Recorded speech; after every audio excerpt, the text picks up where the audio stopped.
Assalamualaikum everyone. How are you? I hope you are all doing well.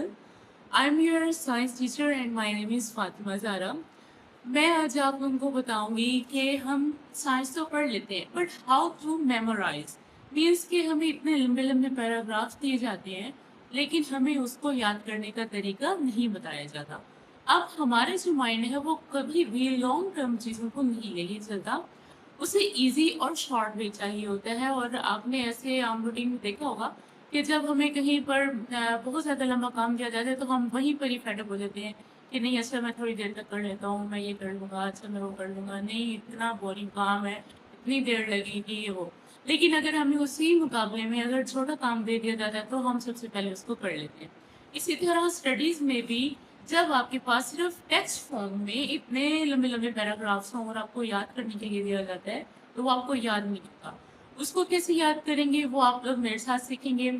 We use mind maps and we use short ways to memorize. ठीक है, इसके अंदर ये होता है कि आपको क्लूज दिए जाते हैं। मीन्स कि आपके पास अगर इतना लंबा पैराग्राफ है तो आपने उसके छोटे छोटे पोर्शंस बनाने हैं, तो हम उसको कन्वर्ट कर देते हैं माइंड मैपिंग में। तो मैं आप लोगों को साइंस हो इंग्लिश हो कोई भी सब्जेक्ट हो हम उसको लेके चलेंगे। But I choose science subject because उसके जो क्वेश्चन होते हैं वो बहुत ज़्यादा लेंथी होते हैं। मैं स्टार्ट कर रही हूँ 8th क्लास से और today we discussing about the chapter number 5 biotechnology. इसके बारे में हम जो है मज़ीद स्टडी करेंगे और आगे मैं आपको बताऊंगी कि हमने इसको आगे के माइंड मैप में कैसे इसको लेके चलना है और इसको कैसे मेमोराइज करना है। ओके, फर्स्ट आपके पास आपने अपने चैप्टर में देखा होगा कि आपके जो फर्स्ट पेज है इंट्रो में सबसे पहले उन्होंने बताया है बायोटेक्नोलॉजी। मैं अभी आपके साथ एक पिक्चर शेयर कर रही हूँ माइंड मैप की। उसमें आप देखेंगे कि उस पैराग्राफ को कितने क्लियर वे में उसके छोटे छोटे पोर्शंस बना के है। बायोटेक्नोलॉजी वो चीज़ है जिसमें कोई भी लिविंग ऑर्गेनिज्म, सेल और कोई भी वो प्रोडक्ट जिसको मज़ीद मॉडिफाई करके हमने उससे यूजफुल प्रोडक्ट्स बनाने हैं उसको कहते हैं बायोटेक्नोलॉजी। मॉडिफिकेशन की इसके अंदर बात आ जाती है, जैसे हमारे पास दूध है, ठीक है, हमने उसके अंदर थोड़ी सी मॉडिफिकेशन की या उसी के अंदर से हमने थोड़ी बहुत चेंजेस करके उसको योगर्ट में कन्वर्ट कर दिया, तो ये हमें कैसे पता चला? ये तमाम चीज़ हम स्टडी करते हैं बायोटेक्नोलॉजी के अंदर। इसी तरह आप यीस्ट की एग्जांपल ले लें, ठीक है, मेडिकल के अंदर हम इंसुलिन की एग्जांपल ले लेते हैं और क्रॉप्स के अंदर हम यूज़ कर लेते हैं कि आपके पास जो वीट है, वीट क्रॉप है, वो पहले ये होता था कि उसका पौधा बहुत लंबा होता था और उसका जो सिट्टा होता था वो एक होता था। अब उसके अंदर जीन मॉडिफिकेशन करके उसके पौधे का जो साइज है उसको भी छोटा कर दिया गया है और उसके ऊपर इतने मकई की जो चली है वो इतने लगते हैं कि उसकी ग्रोथ बढ़ रही है, मीन्स कि हमें उसकी पैदावार में इजाफा हुआ है।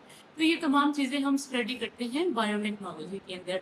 मज़ीद अगर आगे हम शुरू करेंगे कि बायोटेक्नोलॉजी जो है इसका हमारे पास यूज़ क्या है।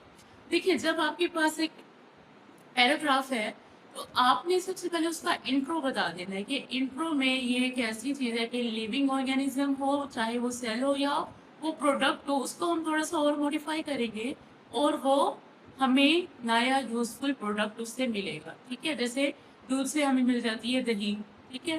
अब आपने यहाँ पर उसकी बतानी है एप्लीकेशंस और यूजेस, तो आप उसकी मेन हेडिंग दे देंगे कि व्हाट आर द एप्लीकेशंस और what are the uses of biotechnology. तो इसकी जो अभी मैं आपको जो शेयर कर रही हूँ साथ में आपको स्क्रीन पर शो होगी वो पिक्चर, उसमें आप देखेंगे आपको मिलेगी ये वहाँ पर एक पॉइंट बना हुआ है। तो फर्स्टली हम इसका डिस्कस करते हैं uses and application of biotechnology. First तो देखें कि आपको शो हो रहा है मेडिसिन। मेडिसिन के अंदर जो बायोटेक्नोलॉजी है वो उसका क्या क्या यूज़ है।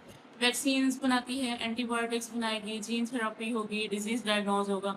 तो ये आपका एक क्लू बन गया कि हमें मेडिसिन में बायोटेक्नोलॉजी की क्या क्या चीज़ मिल जाती है। अगर आप बात करते हैं एग्रीकल्चर की तो उसके अंदर आपके पास आ जाता है genetically modified crop, biofertilizers and pest resistance. Means कि अगर आपकी कोई खेत है और उनके ऊपर कोई कीड़ा लग गया है तो उसके लिए पेस्टिसाइड जो है वो यूज़ होंगी, वो हमें कौन दे रहा है? बायोटेक्नोलॉजी दे रही है। नेक्स्ट उन्होंने यहाँ पर हमें क्लियर कर दिया है कि फूड इंडस्ट्री, फूड इंडस्ट्री में कैसे, जैसे हम प्रिजर्वर्स यूज़ कर लेते हैं, अपने खाने को बचा लेते हैं, ठीक है, ये तमाम चीज़ें कैसे यूज़ हो रही हैं, हम किसके थ्रू यूज़ कर रहे हैं? बायोटेक्नोलॉजी के। फिर आ जाती है इन्वायरमेंट की बात। इन्वायरमेंट में उन्होंने हमें मेन पॉइंट क्लियर किया है वेस्ट ट्रीटमेंट का, pollution control and clean energy. ठीक है, वेस्ट ट्रीटमेंट क्या, हाउस होल्ड का जितना भी कचरा होता है, फैक्ट्रीज का, इंडस्ट्रीज का, ऑफिस का, रेस्टोरेंट्स का, शॉप्स का, ये जितना भी वेस्ट है ये सब कैसे ट्रीट किया जाता है वो भी हमने बायोटेक्नोलॉजी की वजह से सीखा है।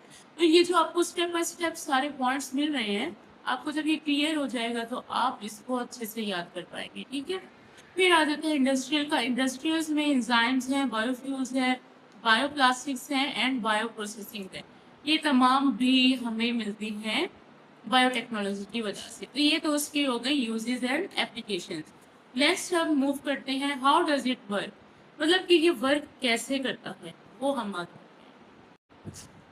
अच्छा, अब आपको इसमें शो हो रहा है कि ये वर्क कैसे करता है। तो सबसे पहले आप यूजफुल ऑर्गेनिज्म को आइडेंटिफाई करते हैं। आइडेंटिफाई करने के बाद आप उसको चेंज करेंगे और उसको ग्रो कराएंगे। ठीक है, ग्रो कराने के बाद आप उसको करते हैं चेक। जब आप देख लेते हैं कि क्या ये यूजफुल है या नहीं, अगर तो वो यूजफुल है और वो हमारी एक्सपेक्टेशंस के मुताबिक पूरा उतरा है तो हम उसको क्लियर कर देंगे, हम उसको कह देंगे कि हमें ये चीज़ मिल गई है। अब हम उसको करेंगे लास्ट में टेस्टिफाई। टेस्टिफाई करने के बाद फिर हम उसका अप्रूवल दे देंगे और वो फिर